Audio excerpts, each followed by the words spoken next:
नमस्कार। Pension radio के इस नए एपिसोड में आपका बहुत बहुत स्वागत है। और सबसे पहले हमारे पिछले एपिसोड में जहां पर हमने आरबीआई के जो गाइडलाइंस आई थी बैंक्स के लिए फॉर पेंशनर्स एंड पेंशन, इस पर जो आपने रिस्पांस दिया है वो जबरदस्त रहा है। Thank you very much. We have got replies and comments from various parts of the country and also जो कमेंट्स में सवाल आए हैं इस पर भी हम अलग से वीडियोस बनाएंगे। लेकिन आज हमारा ये जो वीडियो है ये हमने दो कमेंट्स को स्पेसिफिकली सिलेक्ट किया है and they are concerning the secondary pension यानी कि फैमिली पेंशन पर हमें दो स्पेसिफिक सवाल पूछे गए थे। उनका हम आज कोई सोल्यूशन देने की कोशिश कर रहे हैं। So we are trying to answer to very specific questions based on the secondary pension, that's the family pension.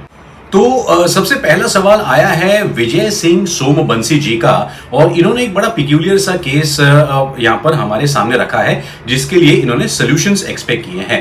तो केस ये है कि गवर्नमेंट डिपार्टमेंट में काम करने वाले व्यक्ति है, उनकी बेटी फैमिली सारा है, लेकिन अब हुआ ये है कि जो फैमिली रिपीट हुआ यह है कि जो पेंशनर है इनकी सर्विस बुक में इनके फैमिली के जो मेंबर्स है इनके नाम में थोड़ा सा गड़बड़ है, स्पेलिंग मिस्टेक हो या फिर कुछ और हो, ऐसा आया है। अब हुआ यह है कि ये जो पेंशनर है इनके निधन के बाद after the demise of the pensioner the divorcee daughter of that person is looking forward to apply for the family pension which she is eligible for.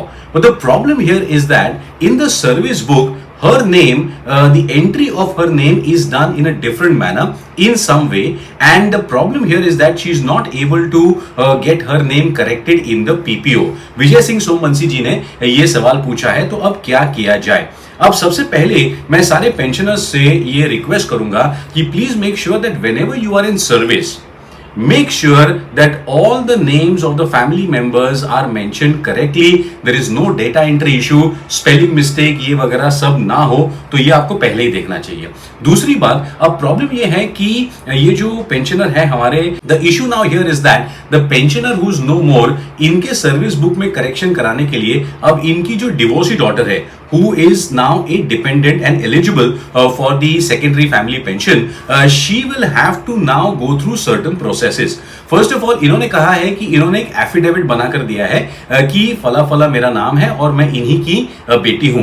But now the problem here is that आपको सिर्फ affidavit से काम नहीं चलेगा।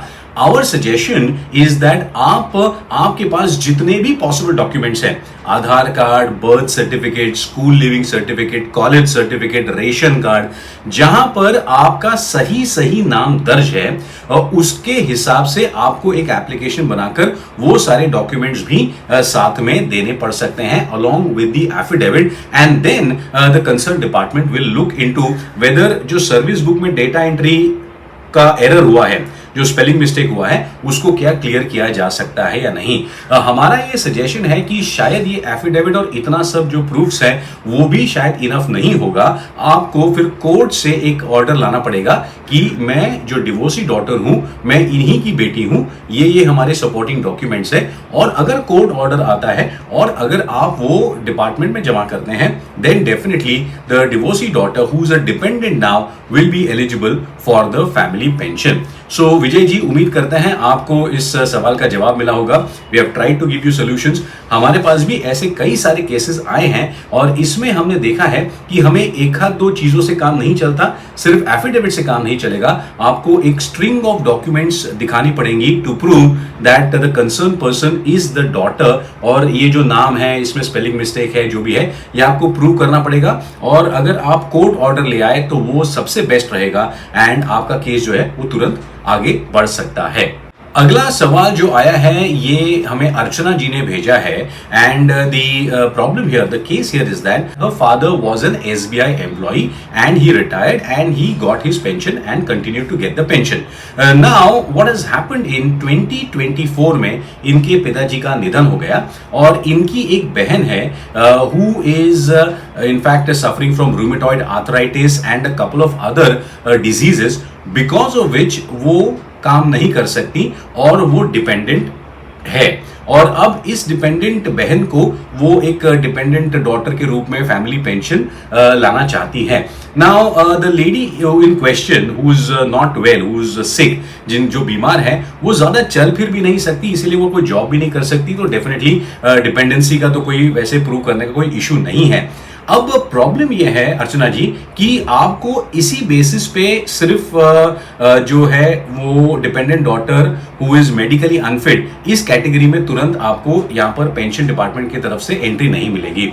हमारा suggestion ये है कि आप यहां पर डॉक्टर सर्टिफिकेट और अगर डिसेबिलिटी सर्टिफिकेट आपको मिलता है, आप प्रूव कर सकती हैं कि there is a disability to a certain extent and the doctor can also certify that she is in fact the lady in case वो काम नहीं कर सकती, वो टोटली डिपेंडेंट है, सिक है, मेडिकली अनफिट है, तब जाकर आपका ये केस बनेगा। और रिक्वेस्ट ये है कि whenever you send us a comment, please tell us which state are you from.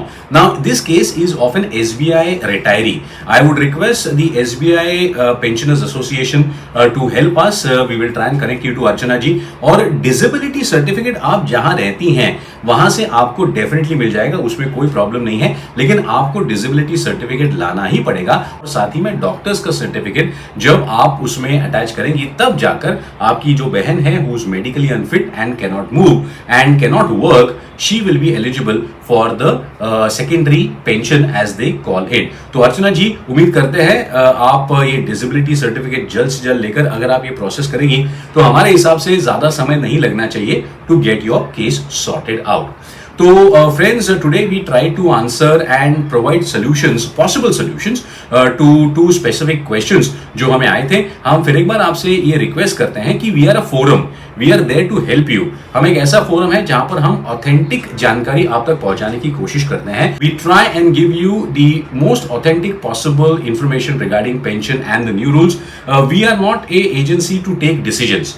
आपके कई सारे कमेंट्स आते हैं और हम we see respect that, you know, I can understand, we all expect certain solutions to certain problematic cases, but all we can do is अगर आप ये वीडियो पीएमओ तक पहुंचाए, अगर आप ये वीडियो ज्यादा से ज्यादा शेयर करें, आप डीओपीटी तक शेयर करें, अपने अपने जो डिपार्टमेंट्स के पेंशन के ग्रुप से वहां तक शेयर करें, तो possibly the solution can be achieved. और इसीलिए our request is please like the video, share this video, subscribe to our channel, and if you have any specific cases or question regarding pension or anything else, please do let us know.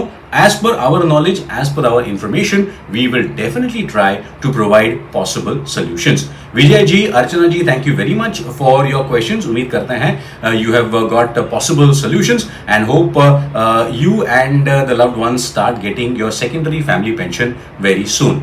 Next episode, we'll get some more details on the EPFO interest rate. We'll also get you some information on the UPS, जो Unified Pension Scheme है, उसका 30 जून तक जो एक in fact एक timeline आई है government की तरफ से for transfer from NPS to UPS, उसके बारे में भी बात करेंगे। और हमारे पास बहुत सारे कमेंट्स आ रहे हैं, जो क्वेश्चंस आए हैं उन कमेंट्स में, इनको भी हम सॉल्व करने की पूरी कोशिश करेंगे। But once again request you to please like, share and subscribe. Thank you very much.